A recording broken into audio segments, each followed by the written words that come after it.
Shalom, everyone. This is the Jewish Bible Man here again, and I'm glad y'all are joining us. We're excited about what God is doing. Also concerned, obviously, about the virus that's going around and seems to be progressively getting worse around the world and even here at home in America.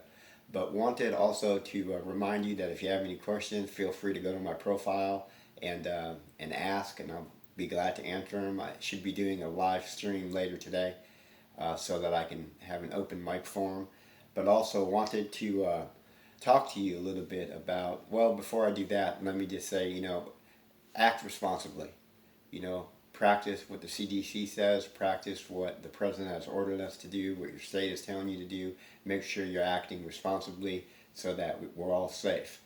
Um, but I do want to talk to you about uh, love, right? Caring and loving for one another. It seems like that has become the theme, not just of the church, but of the whole world is talking about that. Entertainment talks about loving one another, but what does that really mean? I think that while we need to be cautious and wise and careful, we don't need to become fearful, and we don't need to become so. Fear has a way of crippling you, and when you're fearful, you can't reach out to people. And I don't know how everyone likes to reach out to people. You can use social media, you can use Skype, you can use the internet, you can use, there's 1,000 ways we can do that these days. Obviously, I'm doing that right now, um, just, just talking and posting.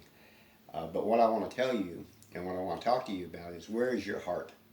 I mean, in this whole situation, where is your heart? And heart, just so you know, in Jewish culture, uh, is not talking about the organ, the heart. It's talking about the center of feeling, the center of your emotion, the center of your affection, where you feel and what causes you to act the way you act. If you go on a roller coaster, you feel everything around here. The Jews understood that. That's why they use the term heart, lev. And Jesus says this in Matthew chapter 6. He commands you not to store up treasures on earth. Don't hold on to treasures on earth, because here moth and rust can destroy and thieves can break in and steal. But store up for yourself treasures in heaven. And in verse 21 of chapter 6 of Matthew, he says, "For where your treasure is, there your heart will be also."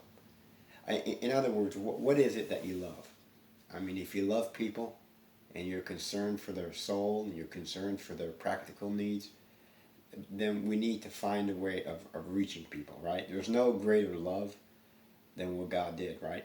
For God so loved the world that he sent his only son. He sent Jesus to die on that cross. He came to live on this earth, to die on that cross, to pay the full penalty for your sin as the second person of the Trinity, fully God, fully deity. And he took on a human nature to save people. That's where his heart was. And obviously, he also cares for you practically, right? Matthew 6 talks about caring for your practical everyday needs, right? And we are to match that. We are to duplicate that as best as we can.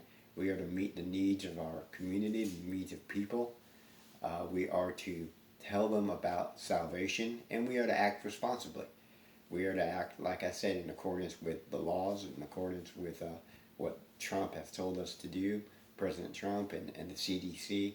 But at the same time, we are not to become so fearful that we become handicapped and we're not able to go beyond our circumstances and to pray and to love people and to love God, and realizing that God is in control. I mean, whatever is happening in this world has not escaped notice of God. And we are his children. We're not victims.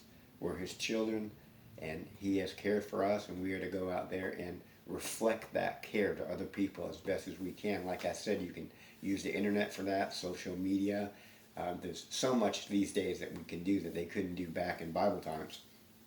And so it's important that we remember that. It's important that we maintain that focus, that all these things that are happening in the world are not strange things. I mean, there's been plagues before, there's been problems before. These are not new ideas, and God expected the Christians back then to act the same way He's asking us to react to the situation.